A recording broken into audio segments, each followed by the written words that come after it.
ہمیں بڑا ناراض ہو کے ایک ہمارے بڑے طاقتور ملک کہا جی آپ رشیا کیوں چلے گئے؟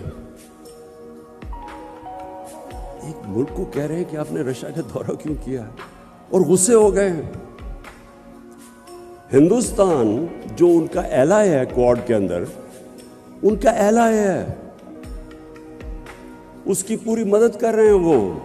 وہ نہ تو صرف ہندوستان وہ روس سے نیوٹرل ہے، وہ ان سے تیل امپورٹ کر رہے ہیں جب ان کے اوپر کوشش کر رہے ہیں سینکشنز لگانے کی کہ رشیا کو پریشرائز کریں۔ اور میں آج بیان پڑھ رہا ہوں برطانیہ کی فارن سیکرٹری کا کہ جی ہم ہندوستان کو نہیں کہہ سکتے ان کی انڈیپینڈنٹ فارن پالیسی ہے، اٹس این انڈیپینڈنٹ کنٹری۔ تو ہم کیا ہیں؟ ہمیں تو صرف آپ وہاں کیوں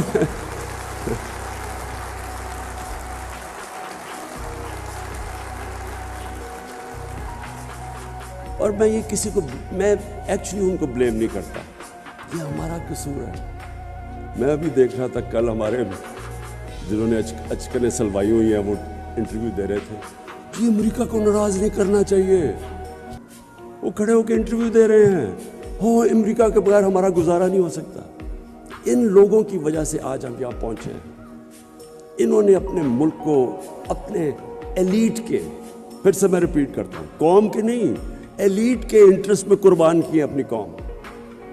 ان کے لیے انہوں نے سارے ہمارے ملک کو ذلیل کیا دنیا میں، ہمارے اکنامک انٹرسٹ انہوں نے قربان کیے اپنے ذاتی، جن کے پیسے باہر پڑے ہیں، دولت باہر پڑی ہوئی ہے۔ ڈر رہے ہیں وہ کہ جی وہ جو رشین اولیگارکس کے پیسے سے اور آف شور اکاؤنٹ سے ہو رہے ہیں وہ ان کے نہ ہو جائیں پھر سے۔ اس لیے یہ ہمارے سارے ملک کی عزت کو داؤ پہ لگاتے ہیں۔ کبھی کسی ملک کی عزت نہیں ہوتی جو اپنے پیر پہ نہیں کھڑا ہوتا۔ ہمیشہ خوددار انسانوں کی عزت ہوتی ہے۔ غیرت مند انسان کی ساری دنیا عزت کرتی ہے۔ جو اپنی عزت ہی نہیں کرتا اس کی کس نے عزت کرنی؟